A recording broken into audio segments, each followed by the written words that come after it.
The massive alien ship appeared on a quiet Tuesday morning, its shadow darkening half of New York City. People stopped in the streets, cars screeched to a halt, and phones came out by the thousands to record the impossible sight above them. The ship stretched over 3 miles long, its silver surface gleaming in the morning sun.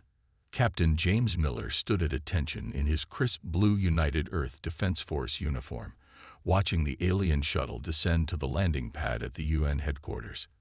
His hand rested on his holstered pistol, a habit from 15 years of military service. Behind him, 20 of Earth's finest soldiers formed an honor guard, each carrying standard-issue rifles. The shuttle's doors opened with a soft hiss, releasing a cloud of strange-smelling gas. 3 tall figures emerged. They had smooth blue-tinted skin and wore flowing robes covered in glowing patterns. The middle one, clearly their leader, carried a staff that hummed with energy. "Welcome to Earth," Miller said, stepping forward with his hand extended in greeting. "I'm Captain James Miller, representing the United Earth Defense Force." The alien in the middle looked at Miller's hand with what seemed like confusion, then spoke in perfect English. "I am High Ambassador Smith of the Galactic Council." The name was clearly chosen to be easy for humans to pronounce. "We have come to welcome humanity into the greater galactic community." As they walked toward the UN building, Miller noticed the aliens staring at the honor guard's weapons. Ambassador Smith finally spoke up. "Captain, are those projectile weapons?" "Yes, sir. Standard issue M4, A2 rifles. The finest weapons in our arsenal." The 3 aliens exchanged looks, and Miller could have sworn they were trying not to laugh. "Fascinating," Smith said, his tone dripping with barely hidden amusement. "You still use chemical propellants to launch metal projectiles." "They'd served us well," Miller replied, keeping his voice neutral despite feeling slightly offended. Inside the UN chamber, Earth's top leaders had gathered. President Clark sat at the center, flanked by other world leaders. The alien delegation took their places, and their shuttle projected a massive hologram of an elderly-looking alien in elaborate robes. "Greetings, people of Earth," the hologram boomed. "I am Grand Council Leader White." Another simplified name. "We have watched your civilization's progress with great interest. You have achieved much, despite your technological limitations." The Grand Leader's eyes fell on the security teams around the room. "However, to join the Galactic Council, certain standards must be met. Your military technology is, frankly, thousands of years behind acceptable levels. These primitive projectile weapons must be replaced with proper energy-based armaments." Miller felt his face grow hot. He'd been in enough military briefings to know when someone was hiding something. The aliens' dismissal of Earth's weapons seemed too quick, too rehearsed. With all due respect, Miller spoke up, surprising even himself. "Our weapons have proven highly effective for our defense needs." Ambassador Smith made a sound that could only be described as a snort. "Captain, let me demonstrate." He waved his hand, and a hologram appeared showing alien soldiers wielding sleek rifles that fired beams of light. "These are proper weapons. Clean, efficient, and civilized. No primitive explosions, no messy projectiles, no recoil." President Clark leaned forward. "And you're offering to help us upgrade our military?" "Indeed," Smith replied. "We will help you modernize. It is a requirement for council membership. You cannot join the galactic community while carrying such barbaric weapons." Miller watched the alien weapons demonstration carefully. Something wasn't right. All the combat footage showed fights at extremely close range. The energy weapons, while impressive, seemed to be used almost like spears or swords, not like the long-range weapons humanity had developed. As the meeting concluded, Miller escorted the alien delegation back to their shuttle.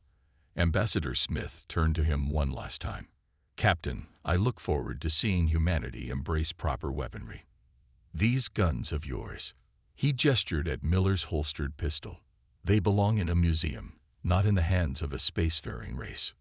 Miller smiled politely but said nothing. As the shuttle took off, he pulled out his phone and called the Joint Chiefs of Staff. "Sir, request permission to conduct a full analysis of the alien combat footage. Something's not adding up about their weapons technology."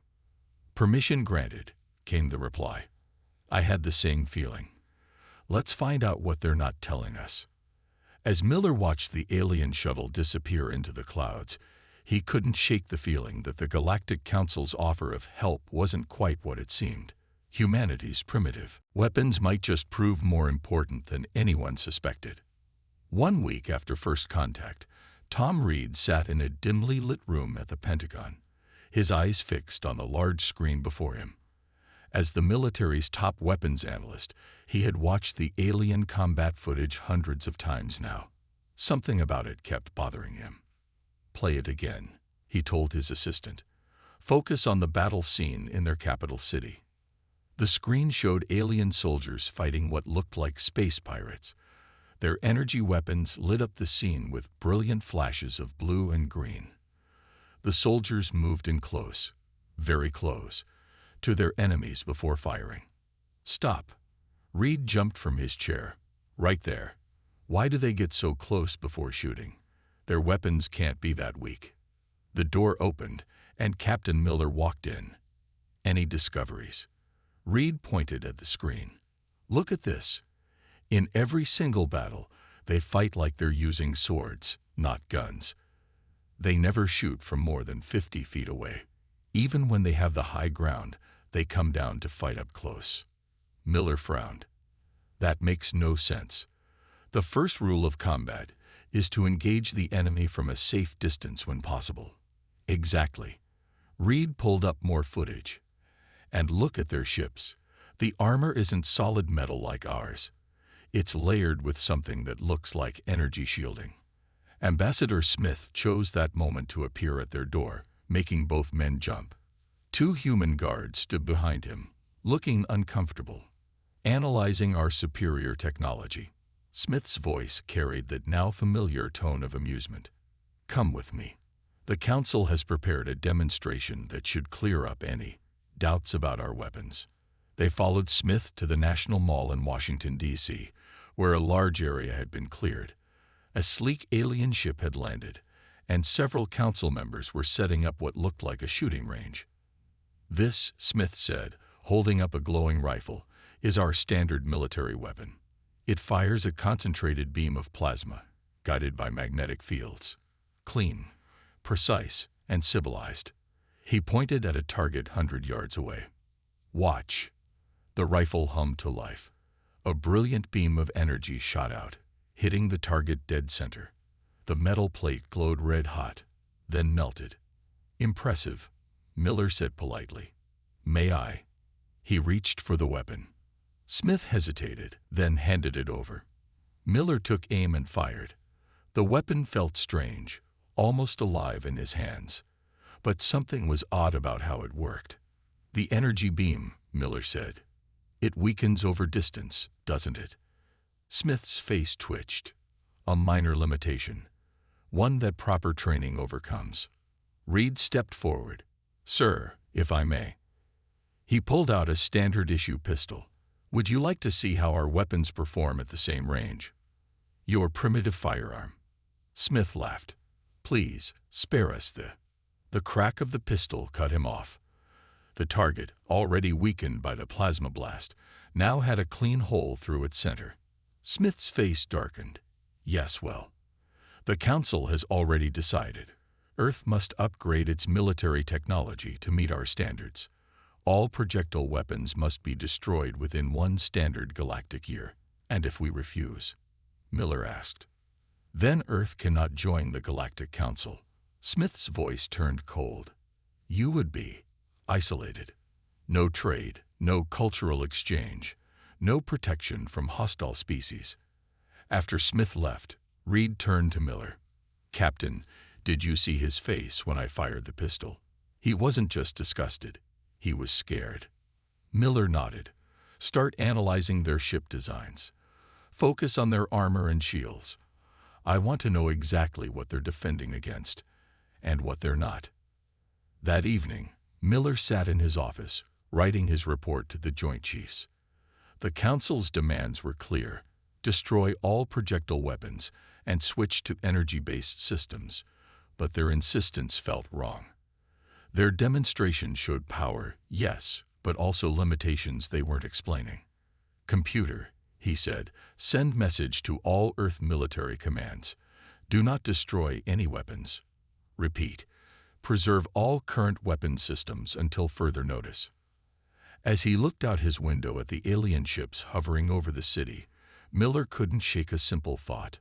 Why would an advanced civilization be so afraid of primitive guns? The answer, he suspected, would either save Earth or doom it. Dr. Anna Wilson hadn't left her lab at the Pentagon for 3 days. Empty coffee cups littered her desk, and her computer screens glowed with alien biological data.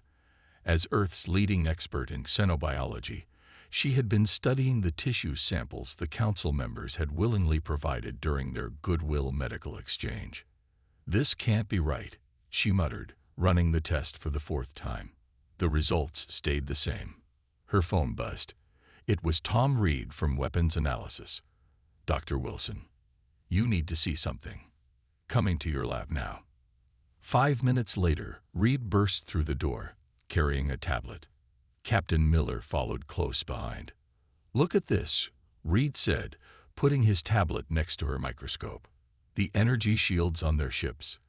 They're not just technology. They're copying something biological." Wilson's eyes widened. "That matches what I just found." She pointed to her screen. "They're skin cells. They're unlike anything we've seen before. They naturally generate an energy field that deflects heat and light." Miller leaned forward. "Are you saying they evolved with natural shields?" "Exactly." Wilson pulled up more data.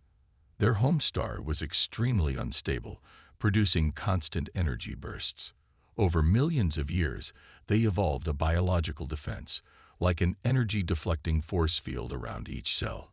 Reed's face lit up. "That's why their weapons are all energy-based. They had to develop weapons that could break through their natural shields." "And why they fight up close," Miller added. "The shields weaken their energy weapons over distance. They need to be near their target to do real damage." Wilson typed rapidly on her keyboard. "But here's what's really interesting. Look at the impact tests." The screen showed a simulation of different weapons hitting alien tissue.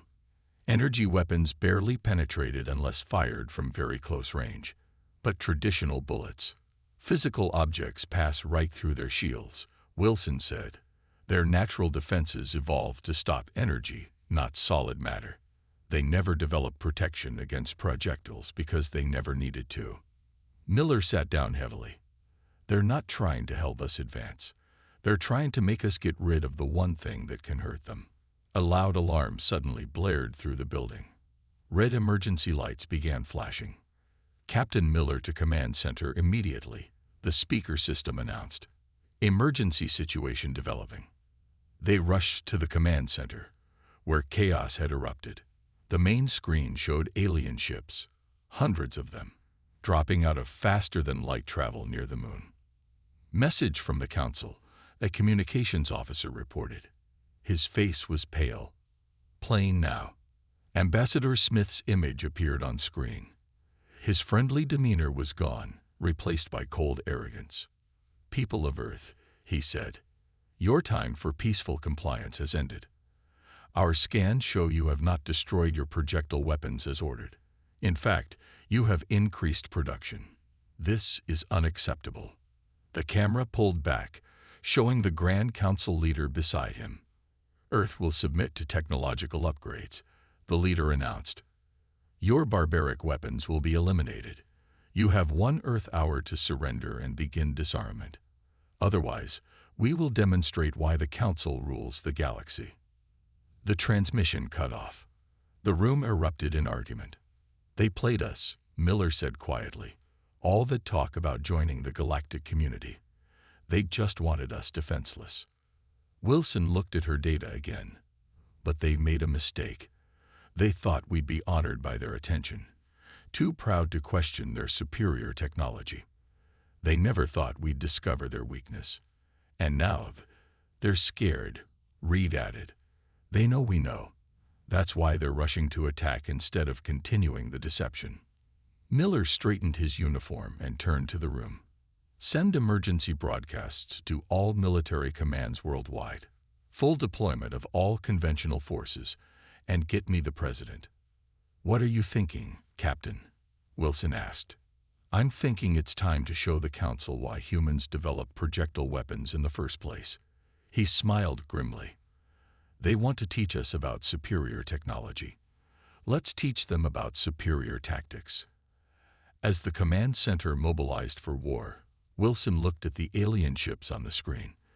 The Council had evolved perfect defenses against energy weapons, but they had never faced an enemy who could simply shoot straight through their shields. That was about to change. Major David Thompson watched the alien ships through his binoculars from the roof of the Pentagon. 55 minutes had passed since their ultimatum. Despite the Council's threats, he had a plan. This is crazy, Captain Miller said, standing beside him. You really think they'll agree to a demonstration? They're too proud not to, Thompson replied, lowering his binoculars. Their whole society is built on showing off their superior technology. They won't be able to resist proving it. Right on cue, Thompson's radio crackled. Ambassador Smith's voice came through, sounding annoyed. We accept your challenge. One warrior from each side. A simple combat demonstration before we begin our conquest. Though I fail to see the point. Thompson picked up his weapon case and smiled. The point, Ambassador, is to make sure everyone understands exactly what's about to happen. 10 minutes later, Thompson stood in the middle of the National Mall. Thousands of phones recorded from behind safety barriers. News cameras broadcasted worldwide. The alien ships hung in the sky like metal clouds. A shuttle landed, and a tall alien warrior stepped out. He wore gleaming armor that hummed with energy fields. In his hands, he held the most advanced energy rifle the Council had ever made. I am Battle Master Green, the alien announced. His voice carried across the open space. I will demonstrate why energy weapons are superior to your primitive tools. Thompson said nothing. He simply opened his weapon case and pulled out an old M4 rifle. Several aliens in the crowd actually laughed. Is this a joke? Green asked. That belongs in a history museum. Let's just do the test, Thompson replied calmly. He pointed to the row of targets set up at various distances. You first. Green raised his weapon. It lit up with dancing lights, and a high-pitched whine filled the air. The first target, at 50 yards, exploded in a flash of plasma. The second target, at 100 yards, melted halfway through. The third target, at 200 yards, only scorched on the surface.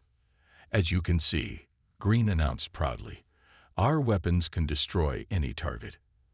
At close range, Thompson added, now my turn. He raised the M4, clicked off the safety, and took aim. The rifle cracked 3 times in rapid succession. Each target, including the one at 200 yards, now had a neat hole through its center. The alien crowd had stopped laughing. A simple trick, Green growled. But in real combat, our shields make us invincible. Observe. He pressed a button on his armor. The energy field around him grew visible. A shimmering blue barrier. Fire at me, human. Prove how useless your weapon is. Thompson looked at Captain Miller, who nodded slowly. They had expected this reaction after discovering the alien's weakness. Their pride made them predictable. Are you sure? Thompson asked. I'll aim for the shoulder armor, but stop stalling. Fire and watch your primitive weapon fail. Thompson shrugged, aimed, and fired a single shot. The sound echoed across the mall. Green stumbled backward, blue liquid seeping from a hole in his shoulder armor. His shield hadn't even slowed the bullet down. Impossible. Green fell to his knees, clutching his wound. Our shields, they cannot fail. Thompson safed his weapon and walked forward. They didn't fail. They work perfectly against energy weapons, but we don't use energy weapons. The alien ships above them suddenly began moving. Ambassador Smith's voice boomed from hidden speakers. "This changes nothing. We will still conquer your world. Our ships have the same weakness as your armor," Thompson interrupted. "Dr. Wilson proved it in the lab. Your shields stop energy, but physical objects, they pass right through." As if to prove his point, the sound of jet engines filled the air. A squadron of human fighters roared overhead, their missile racks fully loaded. "Last chance, Ambassador," Thompson called out. "Withdraw your ships and negotiate properly, or find out exactly how many projectile weapons Earth has pointed at your fleet right now." The silence stretched for a long moment. Then, slowly, the alien ships began to pull back. "This isn't over," Smith's voice warned. "You're right," Thompson agreed, watching the ships retreat. "It's just beginning. And next time, don't laugh at someone's weapons until you know what they can do." Behind him, the crowd of humans began to cheer. Humanity had just proven itself far more dangerous than the Council had expected. The real question was, what would the aliens do now? The answer came sooner than anyone expected. 3 hours after the weapons demonstration, Captain Miller stood in the Pentagon's command center, watching the alien ships withdraw. Something didn't feel right about their retreat. "They're moving too slowly," he said to Major Thompson, who stood beside him. "A fleet that size could have jumped to light speed by now." "Sir," a radar operator suddenly shouted. "New contacts, hundreds of them, coming from behind the moon." The main screen lit up with red dots. A second alien fleet, larger than the first, had hidden behind Earth's moon. As they watched, the retreating ships suddenly turned around. "It was a trick," Thompson growled. "They were just getting us to lower our guard." The command center's speakers crackled. Ambassador Smith's voice had lost all its fake friendliness. "You should have accepted our generous offer," he said. "Now witness the true power of the Council." The alien ships opened fire. Energy beams lit up the sky like lightning. But they weren't aiming at military bases. Instead, they targeted civilian areas, cities, towns, and population centers. Miller grabbed the command microphone. "All units, Operation Thunderstruck is now in effect. This is not a drill. I repeat, this is not a drill." Across the Earth, missile silo doors slid open. Air Force bases launched their fighters, and every military base activated their newly modified defense systems, all based on projectile weapons. "They think their shields make them invincible," Miller said. "Let's prove them wrong. All units, weapons free."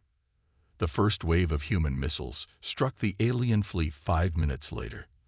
The results were spectacular. The Council ships' energy shields, designed to stop plasma and laser weapons, did nothing against solid rockets. Ships began exploding across the sky. "Sir," Dr. Wilson rushed into the command center. "The aliens are landing ground forces, but there's something else. I've analyzed their tactics. They've never fought a defensive war before. Their entire military is built around quick conquests of worlds that can't fight back." Miller nodded. "Because no one else had weapons that could hurt them. Sound general quarters. All ground forces, prepare for combat." In New York, an alien landing force got its first taste of human resistance. They marched out of their ships, energy shields glowing, weapons ready. They expected Earth's military to use the same energy weapons they had supplied to other conquered worlds. Instead, they met a hail of bullets. The alien soldiers fell by the dozens, their shields useless against simple lead and copper projectiles. Their return fire was accurate, but had to be delivered at close range. And Earth's forces kept their distance, picking off the invaders with sniper rifles and machine guns. "Status report," Miller called out. "Enemy fleet losing ships fast, sir. Our missiles are tearing through their shields like they're not even there. Ground forces report total success. The aliens have no defense against our weapons." Then Ambassador Smith's face appeared on the main screen again. He looked furious. "This is impossible. We are the Council. We have conquered 1,000 worlds. 1,000 worlds that couldn't fight back. Miller replied calmly. You gave them all energy weapons, didn't you? Made them get rid of projectile technology. That way, they could never hurt you. We brought civilization to them. No, you made them defenseless, just like you tried to do to us. Miller leaned forward. But humans, we never gave up our primitive weapons. And now you know why. The battle continued for another hour, but the outcome was already clear. The mighty Council fleet, which had conquered so many worlds, was being torn apart by simple rockets and bullets. Their ground forces retreated in panic, never having faced weapons their shields couldn't stop. They're running, someone shouted. The remaining alien ships were turning away, desperately trying to escape Earth's missile coverage. Should we pursue? Thompson asked. Miller shook his head. No, let them go. Let them tell the Council what happened when they tried to conquer the humans who kept their primitive guns. As the alien ships flew into space, Miller turned to Dr. Wilson. Get me everything we have on other conquered worlds. I think it's time humanity helped some other species remember the value of outdated technology. The Council had come to Earth expecting an easy conquest. Instead, they had awakened a force they never imagined. Humans with guns who knew how to use them. And Earth was just getting started. Colonel Lisa Hayes watched through her command ship's window as the human fleet prepared for its first faster-than-light jump. Earth's scientists had reverse-engineered the FTL drives from captured alien vessels, and now humanity was ready to take the fight to the Council. All ships report ready, Colonel, her communications officer reported. Operation Thunderstruck Phase 2 is go. About time, Hayes said, studying the tactical display. Their target was New Haven, a human colony that the Council had conquered 5 years ago. Time to show them what happens when you attack Earth. The fleet consisted of 30 ships, converted cargo vessels, and hastily built warships. But unlike the elegant energy weapons of the Council, these ships bristled with railguns, missile pods, and good old-fashioned projectile weapons. They had even painted their ships in dark gray colors, earning them the nickname the Iron Fleet. All ships, prepare for jump, Hayes ordered. Remember, the Council thinks they're invincible behind their shields. Let's prove them wrong. Again. The jump felt like being turned inside out for a second. Then they were there, orbiting New Haven. 3 Council warships guarded the planet, their energy shields glowing softly. They're hailing us, the comm officer said. The alien commander's face appeared on screen. Unknown fleet, this is a Council-protected world. Retreat immediately or... Hayes cut him off. This is Colonel Hayes of the Earth Defense Force. We're here to liberate New Haven. Surrender or be destroyed. The alien actually laughed. Destroy us. With those primitive vessels. Our shields. A single shot from the lead ship's main railgun punched through the alien commander's ship from bow to stern. The Council vessel split in half, its shields doing nothing to stop the hypersonic tungsten round. All ships, open fire, Hayes ordered.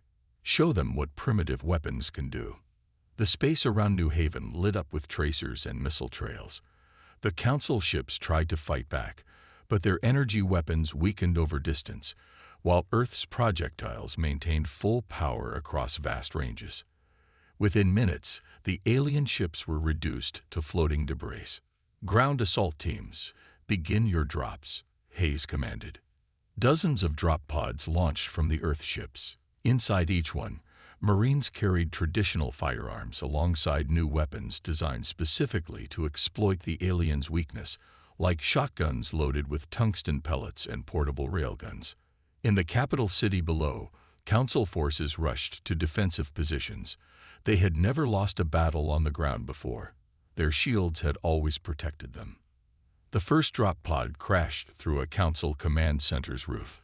Sergeant Mike Roberts kicked open the door, shotgun ready. An alien soldier fired his plasma rifle, the energy beams splashing harmlessly off the pod's simple steel armor. Roberts fired once. The alien went down, its shield useless against the spray of tungsten shot. "Clear," he shouted. "Move out. Remember your training. Keep your distance, and don't let them get close enough for their weapons to work." Across the city, similar scenes played out.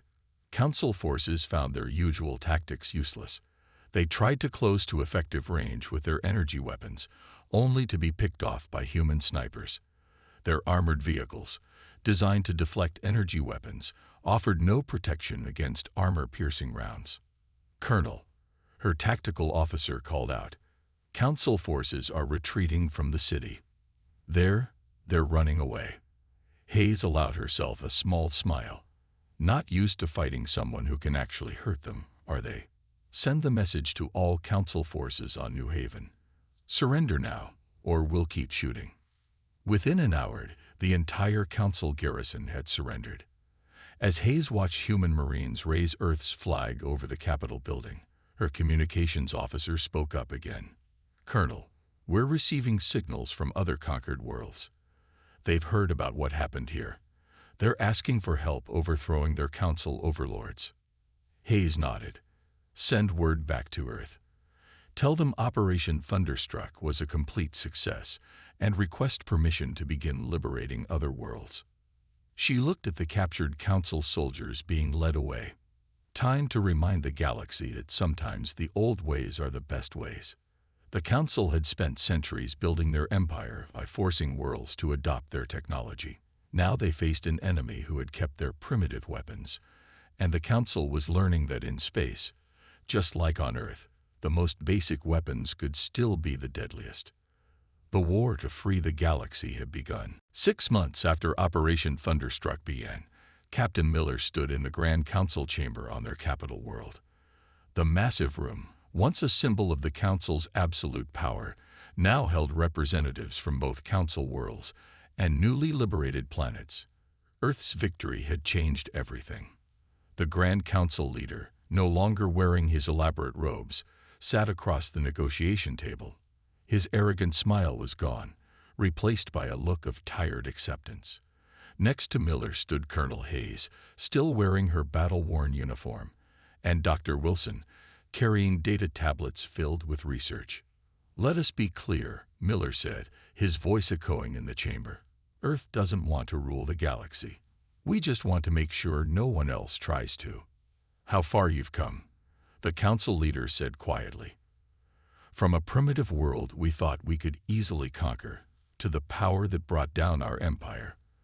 With those simple weapons we laughed at." Dr. Wilson stepped forward, activating a holographic display. "We've studied the records from your conquered worlds. For 3,000 years, you forced every species you met to abandon their projectile weapons. You made them dependent on energy weapons that couldn't hurt you. It was effective," the Council leader admitted, "until we met humans." Colonel Hayes laughed. "You know what your biggest mistake was. You didn't just try to conquer us. You've insulted us. You mocked our weapons. You treated us like children who needed to be taught the right way to fight." The chamber doors opened, and representatives from 20 liberated worlds walked in. Many carried newly manufactured rifles and pistols, supplied by Earth's factories. Their Council overseers had been driven away, their energy shields useless against renewed resistance armed with projectile weapons. "Here are our terms," Miller said, laying out a datapad. "First, the Council will be reformed. All member species get equal representation. No more forced technological advancement." The Council leader nodded slowly. "Second, all worlds are free to develop their own weapons technology. If they want energy weapons, fine. If they want projectile weapons, also fine. No more banning of specific technologies. And third," Hayes added, "Earth will lead the creation of a new defensive alliance. Any world that wants to join can join. We'll teach them how to defend themselves, with all types of weapons." The Council leader looked at the terms for a long moment. "And if we agree, then peace," Miller said simply. "Earth has no interest in revenge. We just want to make sure this never happens again." The leader signed the document. As he did, cheers erupted from the liberated world's representatives. 3,000 years of Council dominance had ended, broken by the very weapons they had mocked. Later, at the celebration dinner, Dr. Wilson shared some interesting news with Miller. "You know what we discovered? Some of these species had incredible projectile weapon designs before the Council forced them to stop. The Centaurians had gravity guns. The Rigelians had developed smart bullets. Imagine what they'll create now that they're free to experiment again." Speaking of creation, Hayes joined them, holding her drink. Earth's shipyards are launching the first hybrid warships next month. Energy weapons and projectile weapons working together. The best of both worlds. Miller smiled. And the Council fleet, refitting their ships as we speak. They finally admitted that maybe their shields could use some physical armor too. Amazing what getting shot at will teach you. The celebration continued late into the night. Representatives from dozens of worlds shared stories, made plans, and discussed the future. Several Council members even asked for demonstrations of Earth's primitive weapons, now seeing them with new respect. As Miller watched the gathering, he thought about how much had changed. 6 months ago, the Council had laughed at human weapons. Now they were learning to use them. "Captain," a young alien diplomat approached him. "My world wants to know, will Earth share its weapons technology with us?" Miller nodded. "Of course, but we'll also share something more important." "What's that?" "A lesson we learned long ago. Never laugh at someone else's weapons until you know what they can do. And never assume that newer always means better." The diplomat smiled. The Council thought their technology made them invincible. But in the end, Miller finished, they learned what every human soldier knows. It's not about how advanced your weapon is. It's about how well it works. And sometimes, the simplest solution is the best one. Across the galaxy, a new age had begun. And it started because the Galactic Council laughed at human guns, until they fired. The end.